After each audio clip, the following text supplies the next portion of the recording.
नमस्कार, मैं विकास श्रीवास्तव आज सत्य बहुमत के प्लेटफॉर्म पर एक बार दोबारा आपके सामने प्रस्तुत हुए हैं।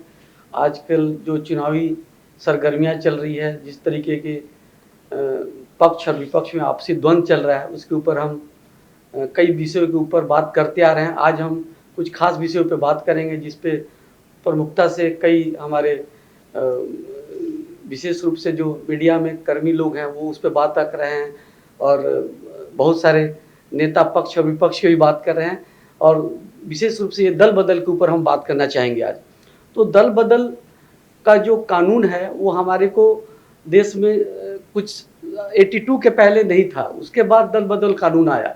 दल बदल कानून इसलिए लाया गया जिससे कि भाई किसी तरीके से सरकार को बचाए रखने के लिए दल बदल कानून लाया गया, लेकिन उसके बाद भी उसके गलत इस्तेमाल होते आ रहे हैं। लोग ऐसा मानते हैं कि दल बदल कानून आने से लोकतंत्र मजबूत होता है, सरकार अपने 5 साल का कार्यकाल पूरा कर लेती है। तो क्या हम आज इसी विषय के ऊपर जानना चाहेंगे। सतदेव चौधरी जी हमारे साथ मेहमान हैं और ब्रजेश जी हैं, आपका बहुत बहुत स्वागत है जी। तो सतदेव चौधरी जी आपसे सवाल ये करना चाहेंगे कि जो आज के समय में दल बदल कानून है, क्या वाकई वो लोकतंत्र को मजबूत करता है? विकास जी धन्यवाद। जब आपने कहा 1982 या 84-85 के बाद में के समय ये दल बदल कानून आया जी, तो उससे पहले भी तो समझ लो करीब 40 साल निकल चुके थे ना राजनीति को जी। उस समय क्या लोकतंत्र कमज़ोर था, हमारा लोकतंत्र मजबूत नहीं था। और ये आने के बाद में, ये कानून बन जाने के बाद में, उसके बाद में फिर 40 साल निकल गए। तो 40 साल के अंदर आपने देखा कि कोई लोकतंत्र मजबूत हुआ? मेरे हिसाब से तो ये लोकतंत्र पहले से भी और ज़्यादा खराब हो गया जी, और ज़्यादा कमज़ोर हो गया। तो दल बदल कानून देखिए, ख़ास तौर से ये जो सांसदों का जो दल बदल कानून है, क्योंकि सांसद आज की राजनीति की परिस्थिति में ये है कि वो जो सांसद बनता है वो अपनी पार्टी के नेता का, पार्टी का भी गुलाम नहीं है, पार्टी के नेता का गुलाम है बस, इसके अलावा कुछ भी नहीं है। क्योंकि जब सांसद के ऊपर जो कानून बना के सांसद पास करते हैं वो तो पूरे देश के लिए लागू होगा। तो सांसद भी तो पूरे देश का ही हुआ ना। बिल्कुल बिल्कुल। सांसद खाली वो एक पार्टी का थोड़ी है या एक क्षेत्र का भी सांसद नहीं है। सांसद तो पूरे देश के हैं, 543 के 543। जब उनके बहुमत से निर्णय होना है तो फिर उसको आपने दल बदल से रोक दिया, विप से रोक दिया। तो ये लोकतंत्र क्या हुआ? ये तो आपका और गुलामी की मानसिकता हो गई। मैं समझता हूँ कि दल बदल कानून नहीं होना चाहिए और जल्दी से जल्दी ये ख़त्म होना चाहिए, जिससे कि लोकतंत्र मजबूत हो। और मान लो किसी भी एक पार्टी के सांसद ने अगर उस पार्टी के विरोध में कोई अपना मत देना है तो उसमें लोकतंत्र कहाँ ख़त्म हो गया? उसकी बुद्धि के हिसाब से तो वो कानून नहीं बनना चाहिए, तो उसने उसका विरोध किया और वो ज़बरदस्ती आज के दिन तो विरोध नहीं करना चाहता है तो भी विरोध उसका हाँ भर रहा है जी जी जी। ये लोकतांत्रिक तो आज के व्यवस्था है जी जी, पहले वाली तो नहीं थी। तो यही सवाल आपसे ब्रजेश जी पूछ रहा हूँ कि क्या वाकई दल बदल कानून को ख़त्म कर दिया जाएगा तो लोकतंत्र मजबूत होगा, या दल बदल कानून रहने से लोकतंत्र मजबूत रहता है? तो आपको किस तरीके से आप इसको देखते हैं? आप सत्य बहुमत के इस प्लेटफॉर्म को मेरा बहुत बहुत धन्यवाद। दर्शकों को हमारा नमस्कार। जैसा कि हम चर्चा कर रहे हैं दल बदल कानून पे, एंटी डिफेक्शन लॉ, तो दल बदल कानून जो है 1985 में पार्लियामेंट से पास हुआ था after the 52nd amendment act. संविधान के 52वें संशोधन के द्वारा दल बदल कानून को लाया गया था।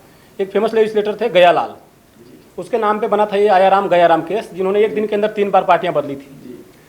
तो जैसा कि सतदेव चौधरी जी ने कहा कि 1985 में आया था, मैं भी बता रहा हूँ। तो 1985 से पहले क्या इस देश में क्या था? फिर दल बदल की जरूरत पड़ी 1985 में, जब एक लेजिस्लेटर जंप करके इस पार्टी से उस पार्टी में जा रहा है। तो दल बदल के आने के बाद और आने से पहले हिस्टोरिकल बैकग्राउंड को अगर चेक करें तो उस देश में तब भी बोला जाता था कि भारत देश में डेमोक्रेसी है। दल बदल आ गया तब भी डेमोक्रेसी है। दल बदल इसलिए लाया गया कि विधायक जो हैं जंप करके सांसद जो हैं पाला न बदलें। इसको बोला जाता है, तब के एक मिनिस्टर थे कर्नाटका के, पाटिल जी के साथ कुछ नाम था उनका, उन्होंने कहा था ये गोल्ड रश है। गोल्ड रश मतलब सोने के पीछे दौड़ना। मैं दर्शकों से पूछना चाहूँगा और इस देश के लेजिस्लेटर से पूछना चाहूँगा कि क्या ये गोल्ड रश आज खत्म हो गया दल बदल कानून के बाद? क्या पहले के विधायक अगर लाख 2 लाख रुपए में भाग रहे थे तो क्या आज सांसद विधायक की कीमत 5 करोड़ 10 करोड़ 20 करोड़ नहीं हो गई है? अब 20 करोड़ में नहीं हो रहे हैं। अभी हाल ही में हुआ था जो राज्यसभा का चुनाव हुआ था, उसमें देखा होगा आपने कि से बहुत सारे विधायक जो थे, जब राज्यसभा का चुनाव था तो उन्होंने अपने पार्टी के व्हिप के खिलाफ जाके किया था, वोटिंग किया था। तो दल बदल कानून अपने आप में एम्बिगुअस है। तो उसी को तो रोकने के लिए 1/3 की बजाय 2/3 कर दिया गया। आप समझिए 2/3 कर दीजिए या 4/3 कर दीजिए, जी मैं बोल रहा हूँ 100% से बढ़ा दीजिए आप, उसके बावजूद भी कानून की कोई मान्यता नहीं रह जाती है अगर उसको सिस्टमेटिक तरीके से एक प्लान्ड वे में रिटर्न न हो। दल बदल कानून लिखा हुआ है, लेकिन आप मुझे ये बता दीजिए कि कुछ जगहों पे दल बदल लागू हो जाता है, कुछ जगहों पे क्यों नहीं। जैसे अगर पार्टी ने किसी बिल के खिलाफ कोई जब पार्लियामेंट में बिल पास हो रहा तो उस पर कोई अगर व्हिप जारी किया तब तो वहाँ दल बदल कानून लागू हो जा रहा है। लेकिन राज्यसभा सांसद में विधायक को वोट देने के लिए फ्री को छोड़ दिया आपने, और जब फ्री छोड़ दिया तो वो मोटे पैसे लेके पार्टी बदल क्यों रहा है। और उसमें भी कहानी है, अगर उस राज्य में उस पार्टी की मजबूत सत्ता है और किसी एक विधायक ने उसकी विधायकी छोड़ दी, किसी और को वोट दे दिया, तब तो उसकी सदस्यता चली जाएगी, क्योंकि पार्टी का जो स्पीकर है वो एक्शन ले लेंगे। लेकिन अगर किसी राज्य में पार्टी इतनी मजबूत नहीं है और उसके ज़्यादा विधायक चले गए, तब स्पीकर वहाँ इनइफेक्टिव हो जाता है। तो आप किस दल बदल कानून की बात कर रहे हैं? तो दल बदल कानून जो है इस देश के लोगों को एक आंख में धूल झोंकने के बराबर है, और गोल्ड रश को ये बढ़ा रहा है। सोने के पीछे जो दौड़ है उसको बढ़ा रहा है। और जो 5 करोड़ वाली बातें तब शुरुआत हुई होगी लाख रुपए 5 लाख रुपए से, आज वो 5 करोड़ और 50 करोड़ तक पहुंच गई है। और जो भारत में सरकार चुनने की प्रक्रिया है, मैं आपके दर्शकों से भी क्लियर बताना चाहूँगा, जैसा इस बार का इलेक्शन होने जा रहा है, हंग असेंबली आने जा रही है, हंग असेंबली में दल बदल कानून, दल बदल वाले जो विधायक हैं उसकी कीमत 50 करोड़ नहीं, इस बार 500 करोड़ रुपए होने जा रही है। और जनता की जो कमाई है, गाढ़ी कमाई, वो दल बदल कानून में विधायक और सांसद यूं ही लूटेंगे। तो दल बदल कानून आज के देश में, आज के परिप्रेक्ष्य में पूरी तरीके से इनइफेक्टिव है, और एक इस पे पूरी तरीके से कानूनी मंडप सिस्टम में बदलाव की जरूरत है, तंत्र में बदलाव की जरूरत है। तो सतदेव चौधरी जी से हम ये जानना चाहेंगे कि जो आपने कहा कि सांसद जो है वो किसी का गुलाम नहीं होता है, वो जनता का रिप्रेजेंटेटिव है, तो जनता की आवाज़ सुन करके वो अपना फैसला ले। देश का प्रतिनिधि है। हाँ, देश का प्रतिनिधि, पूरे देश का सांसद आपने बताया। और वो किसी पार्टी दबाव में ना करके पार्टी, लेकिन पार्टी के टिकट पे जब वो चुनाव लड़ा है तो पार्टी के प्रति तो उत्तरदायी होगा सर वो। तो वहाँ भी तो उसका कहीं ना कहीं एक धर्म है कि जो पार्टी के गाइडलाइन पे चले। और पार्टी जो बनी उसका मोटिव तो यही है ना कि वो उसकी सरकार बने, और सरकार वो एक अच्छे से अच्छे कार्यक्रम लाए, तो उसको तो उसके साथ रहना पड़ेगा।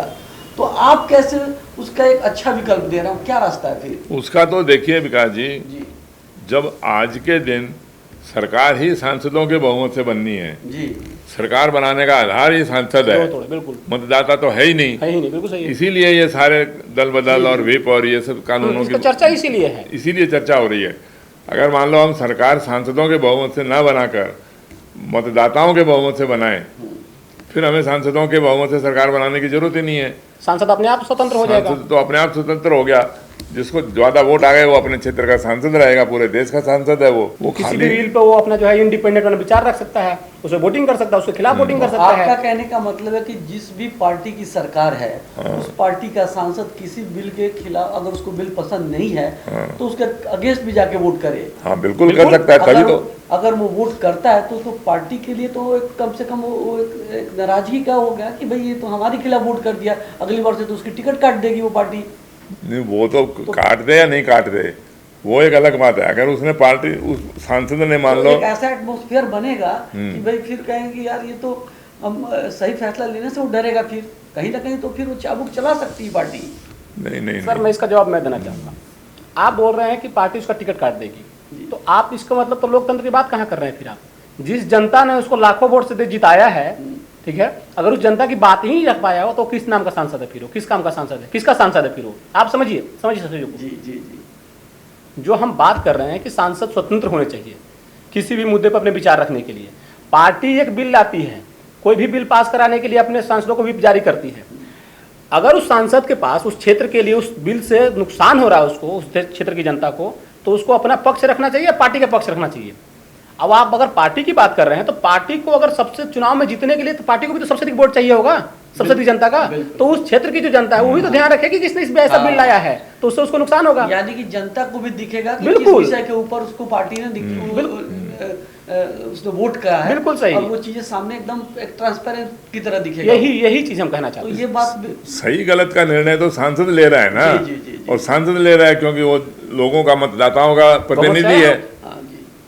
आप ये भी पार्टी का प्रतिनिधि थोड़ी यानी है, कि जितवाया तो लोगों ने लोगों ने जितवाया है, यानी कि मतदाताओं ने जितवाया। सरकार भी स्टेबल रहेगी और फैसले भी अच्छे आएंगे। जी जी, तो इसका मतलब ये है आपकी जो सच्चा लोकतंत्र तो वही रहेगा। तो एक जो सत्य बहुमत की जो राजनीति है उसमें दल बदल कानून की कोई आवश्यकता नहीं है, कोई आवश्यकता नहीं है, उससे फ्री रहेंगे और विप से भी फ्री रहेंगे। विप से भी फ्री रहेंगे। तो ये मैं यही मेरा एक सवाल ये है कि जो आज के दौर में इतनी अच्छी अच्छी बातें लोग कर रहे हैं, जो मौजूदा सत्ताधारी पार्टी है उसके विपक्ष में जो लोग बोल रहे हैं कि आज की जो मौजूदा सरकार है वो अलोकतांत्रिक है, कहीं ना कहीं वो तानाशाही का रूप ले रही है। ऐसा लग रहा है कि वो एक बहुसंख्यक जो समाज है हिंदू के लिए सिर्फ बात कर रही है, और कहीं ना कहीं धार्मिक विवाद जो आ रहा है ना वो सारी बातें वही मुद्दे बने हुए हैं। तो ऐसी स्थिति में जो सत्य बहुमत पार्टी है वो कैसे इस चीज़ को अपने आप को रखेगी कि भाई ये सारी बातें नहीं होंगी, ध्रुवीकरण नहीं होगा और आपसी भेदभाव मतभेद नहीं होगा और एक अच्छी व्यवस्था बनेगी। तो देखिए विकास जी, आपने अभी बोला बहुसंख्यक, जी बहुसंख्यकवाद में और बहुमत के अंदर जी जमीन और आसमान का अंतर होता है। जी बहुसंख्यकवाद तो होता है खाली एक ही वर्ग का, एक ही जाति का, एक ही धर्म का। तो अभी तो बहुसंख्यक हिंदू धर्म है भारत देश में, 80% हिंदू हैं। तो बाकी के लोग भी तो है ना, 80% हिंदू तो हैं, लेकिन उन हिंदुओं के अंदर हिंदुओं की भी लड़ाई करवा रखी है, हिंदुओं के अंदर हिंदुओं का भी ध्रुवीकरण करवा रखा है। बिल्कुल 80% हिंदू है तो क्या वो बीजेपी के सब एजेंट है, बीजेपी के बंधुआ मजदूर हैं? ऐसा तो नहीं है ना, वो भी स्वतंत्र को वोट देते हैं ना। वो हम हिंदू भी दूसरे पार्टियों को भी वोट दे रहे हैं। तो ये बहुसंख्यकवाद की बात जो है ये एक भ्रम है। जब जनता के बहुमत की बात हो रही है तो बहुमत को बहुसंख्यक से मत जोड़िए, दोनों बिल्कुल अलग अलग टर्म है।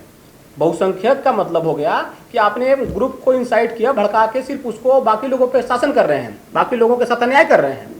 जब बहुमत की बात होगी तो सबको इस बात का रेस रहेगा कि ज़्यादा से ज़्यादा वोट मेरे पास कैसे हैं, और ज़्यादा से ज़्यादा वोट तभी आएगा जब ज़्यादा से ज़्यादा अच्छा पॉलिसीज बनाएंगे आप, ज़्यादा से ज़्यादा ऐसे सिस्टम बनाएंगे जिसमें जनता का विश्वास हो। अभी रिसेंट में चुनाव चल रहे हैं देश में, आप देख रहे हैं कि पिछली बार जहाँ 67% वोट हुए थे वहाँ 62%, 47%, 20%, 40% तक वोटिंग हो रहे हैं। ऐसा क्यों हो रहा है? एक सर्वे मैंने हाल ही में देखा था जिसमें ये चर्चा हो रही थी कि लोगों को वोट देने में, सरकार बनाने में कोई रुचि ही नहीं, 50% लोगों को। अब इसको कौन सा बात बोलेंगे आप समझिए। अगर होता कि हिंदुओं के बहुसंख्यकवाद, बीजेपी बहुसंख्यकवाद लाना चाहती तो सारे हिंदू वोट जाके दे आते, मुस्लिम घर से निकलते ही नहीं। लेकिन हिंदू तो वोट देने नहीं जा रहे हैं क्योंकि उनको सरकार पे विश्वास ही नहीं है। आप समझिए, तो तंत्र बदलाव की बात कर रहे हैं हम, सिस्टम में बदलाव की बात कर रहे हैं, इसको किसी तरीके का वाद की बात नहीं कर रहे हैं। ये हमारा प्राइम गोल है। नहीं, लेकिन लोगों ने तो देखिए इसको, पार्टी के नेताओं ने भी और लीडरों ने भी इस बहुमत को बहुसंख्यकवाद से जोड़ दिया, बिल्कुल भ्रमित कर दिया इसको। जबकि बहुमत तो होता है हिंदू मुस्लिम सब जाति सब भाषा सारे वर्ग का, दलित हैं, अनुसूचित जातियां हैं, आदिवासी हैं, सबको मिला के बहुमत होता है। यानी कि जब वोटों के बहुमत यानी सत्य बहुमत की विचारधारा जब होगी तो उसमें बहुमत ही होगा, बहुसंख्यवाद नहीं हो सकता। बहुसंख्यकवाद नहीं हो सकता उसमें, क्योंकि आपको सभी लोगों का, और इसीलिए सभी लोगों के लिए आपको सही योजना बनानी पड़ेगी, सही कानून बनाने पड़ेंगे। जी, तो अभी भी तो सरकार बहुमत से है। ये बहुमत क्या वो जो जिस बहुमत की आप बात कर रहे हैं उस बहुमत में आप कह रहे हैं कि सभी लोगों की सहभागिता होगी, जो और आज की बहुमत है उसमें सभी की सहभागिता नहीं है। तो देखिए आज के दिन तो आपने देखो 10 सालों के अंदर तो जो आज सत्ताधारी पार्टी है उन्होंने एक भी मुस्लिम को टिकट ही नहीं दिया, जितवाने की तो बात छोड़ दो। जी जी जी बिल्कुल इस बात से। और कितने ही और दूसरी जातियों के भी। यूपी विधानसभा में 400 सीटें हैं। बीजेपी 2017 में चुनाव जीतती है, वहाँ 2022 में चुनाव जीतती है, दोनों बार एक भी मुस्लिम कैंडिडेट को टिकट नहीं देती है। आप इसमें बताइए कि मुस्लिम्स का बहुमत कहाँ है? आप एक कम्युनिटी को जिसकी 20% अगर भागीदारी है, ये बीजेपी अक्सर में बहुजन जो है बहुसंख्यकवाद की बात कर रही है, लेकिन वो बहुसंख्यकवाद में भी हिंदुओं के साथ धोखा कर रही है। इस देश की फैब्रिक को, जो सोशल फैब्रिक है, सोशल फैब्रिक को बिगाड़ने की बात कर रही है। जी। तो जो विकल्प लेके आए हैं सदैव चौधरी जैसा बता रहे हैं, सत्य बहुमत पे लोगों को विचार करना ही होगा आज या कल। जैसे हाल ही में यूपी की पूर्व सीएम आदरणीय मायावती जी का आप स्टेटमेंट ले लीजिए। उन्होंने बोला कि हम सत्ता में आएंगे तो आते ही क्या करेंगे, हम दल बदल कानून को मजबूत करेंगे या ख़त्म करेंगे। अब मुझे ये बताइए, 1985 में लागू हुआ था, 2007 से 2012 तक उनकी पूर्ण बहुमत की सरकार थी जी, उनके अनुसार। जी जी समझिए, मेरे अनुसार नहीं, उनके अनुसार, क्योंकि उनके पास विधायकों की संख्या क्या थी, 222 चाहिए, 220 चाहिए, यूपी में 221 से ज़्यादा हो गई थी। सॉरी 201 चाहिए था, उनके पास 207 या 208 थे। तो अब उनके पास पूर्ण बहुमत के लिए सरकार तो उनके अनुसार थी, तो फिर उस समय उन्होंने जो है दल बदल पे काम क्यों नहीं किया? क्योंकि उस समय उनको पोचिंग करने में दूसरे दल के विधायकों से अच्छा लग रहा था।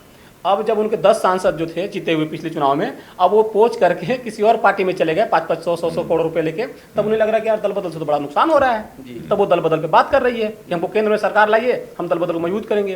तो दल बदल को किस क्षेत्र में मजबूत करेंगे, किस सेंस में हम मजबूती के साथ है, बताइए किस सेंस में? किस सेंस में कि सांसद विधायक को मजदूर बना दिया जाए पार्टी का? दल बदल में अगर दल बदल की जरूरत ही तभी पड़ रही है जब कोचिंग का ऑप्शन है, जब गोल्ड रश लगा हुआ है। अगर गोल्ड रश कोई ऑफर ही नहीं करेगा, जनता वैसे गोल्ड रश को नकार देगी, जब बहुमत की बात करेगी, तो बचा ही नहीं दल बदल कानून, कहीं स्थिति नहीं बचा। बहुत अच्छा। एक सवाल और एक आ रहा था अभी चर्चा में, हम देख रहे थे यूट्यूबर्स कई इसके ऊपर बात रख रहे थे, तो मैं संजय चौधरी से ही पूछूंगा कि जैसे कि आपने कहा कि उसमें बात ये हो रही थी कि सत्ता और विपक्ष चेक जो होता है वो चेक और बैलेंस के रूप में होता है विपक्ष, तो विपक्ष का भी उतना ही मजबूत होना आवश्यक है जितना सत्ता पक्ष है। तो क्या सत्य बहुमत के दृष्टिकोण से हम इस बात को कैसे देखते हैं? क्या वाकई में एक ऐसा विपक्ष मजबूत होना चाहिए जो उसमें काउंटर रखे, चेक और बैलेंस करता रहे? देखिए, आप जितने भी सत्ता और विपक्ष की बात कर रहे हो ना, वो सारी की सारी पार्टियां और सारे के सारे सांसद वो तो संसद में बैठे हुए हैं जी। सत्ता वाले भी बैठे हैं, विपक्ष वाले भी बैठे हुए हैं जी। 543 के 543 सांसद मान लो संसद के अंदर उपस्थित हैं जी। तो वो सत्ता भी है विपक्ष भी है, तो ये सारे के सारे मिलकर सत्ताकार विपक्ष का रूल नहीं निभा सकते क्या? मान लो आपकी पार्टी का कोई दल बदल कानून और विप का कानून ही खत्म हो गया जी। तो वो ही अपने आप के अंदर मेरा विपक्ष है। अगर कोई लीडर उसका गलत बात बोलेगा तो मेरा ही सांसद उसका विरोध करेगा, ठीक है ना? तो इसके लिए अलग से सत्ता और विपक्ष बनाने की क्या जरूरत है? मतलब जो 543 सांसद हाउस में बैठे होंगे और उसमें कोई बिल लाया जाएगा, हाँ। तो सारे इंडिपेंडेंट होंगे, सारे इंडिपेंडेंट हैं, उसके बिल के पक्ष में हाँ या कहेंगे या ना कहेंगे? या ना कहेंगे। ज्यादा हाँ कहते हैं तो पास कर दो, ज्यादा ना कहते हैं तो उसको पास मत करो। बस पार्टी चाहे किसी की भी हो वो। बिल्कुल सही बात है। और वो सारे देश के लोग भी देखेंगे, सारे देशों के ऊपर तो आज भी मालूम लागू है ना। हाँ। देश, पूरे देश के ऊपर आज जो भी कानून पास होता है जी। चाहे किसी ने उसको वोट दिया या नहीं दिया, जी। लागू तो उसके ऊपर भी है। मतलब ऐसी स्थिति में विपक्ष की कोई जरूरत नहीं है, सारा सत्ता पक्षी विपक्ष नहीं, रहेगा नहीं, और सारा आप किसी ने ऐसे नहीं बोलिए इसको विपक्ष की जरूरत नहीं है। हाँ।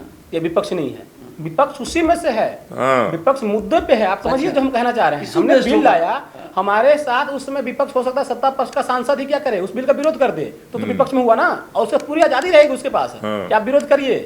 आप ऐसे इसको शब्दों को मिसकोट मत कीजिए।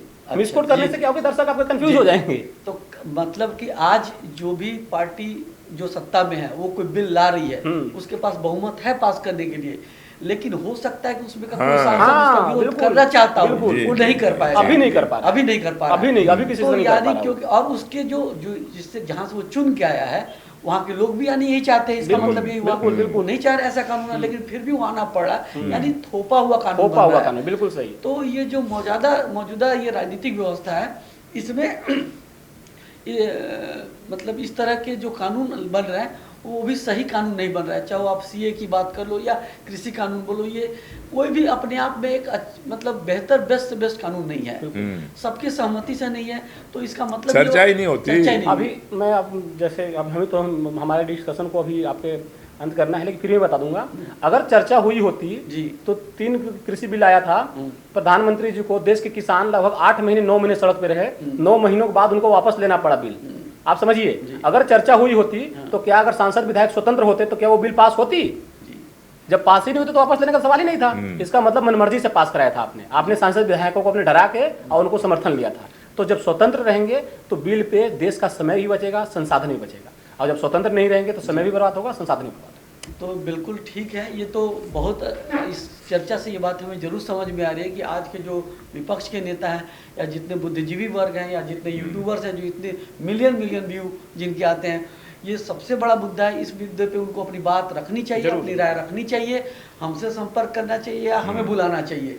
एक और बात कहूँगा लास्ट में जाते जाते, अभी चुनाव में प्रचार के दरमियान विपक्षी पार्टियां करें कि हमारे को सत्ता में लाओ, हमें वोट करो, वो गरीबों के लिए कल्याणकारी योजना लाएंगे जो मौजूदा सरकार सिर्फ अमीरों के लिए है, 15 से 20 लोगों के लिए वो सरकार बनी हुई है, और हम गरीबों के लिए लाएंगे, हम लोकतंत्र बचाएंगे, हम संविधान बचाएंगे। तो मेरा एक सीधे से इसमें सवाल आता है, क्या वो पार्टी भी अगर मान लेते हैं वो सत्ता में आ जाती है तो वो सरकार कैसे बनाएगी? क्या बिना वो जोड़ तोड़ नहीं करेगी, गठबंधन नहीं करेगी, भ्रष्ट समझौते नहीं करेगी, लेन देन खरीद फरोख्त करने के लिए क्या वो मना करेगी? जो आज बीजेपी में सांसद हैं, क्या वो इसमें जुट के जाएंगे तो वो स्वीकार नहीं करेगी? तो फिर ऐसे में कैसे लोकतंत्र मजबूत होगा? यही तो एक सारी सबसे बड़ी समस्या है जी। हमारी राजनीतिक व्यवस्था में। सरकार बनाने की ही प्रक्रिया ही गलत है। आज सारे कांग्रेस से उठ के बीजेपी में चले गए तो बीजेपी का बहुमत हो गया।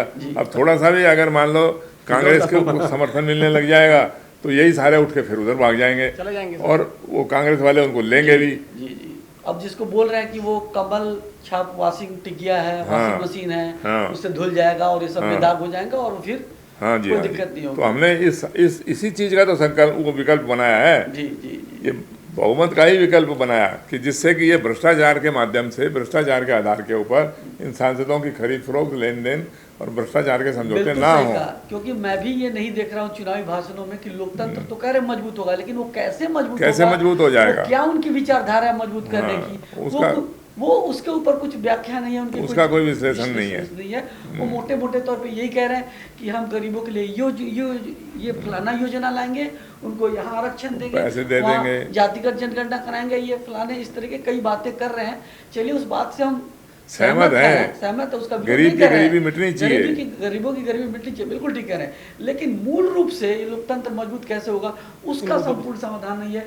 मैं सभी दर्शकों से, इन सभी यूट्यूबर से या ये सभी नेताओं से ये आग्रह करता हूँ कि ये लोकतंत्र मजबूत कैसे होगा, बहुमत कैसे ठीक होगा और बिना बहुमत के आप कैसे लोकतंत्र मजबूत करोगे, इसके ऊपर जरूर चिंतन करिए, विचार करिए और हमसे संपर्क करना और संपर्क करिए। हम आपसे ही विनती करते हैं और आज के लिए बस इतना ही। तब तक के लिए धन्यवाद।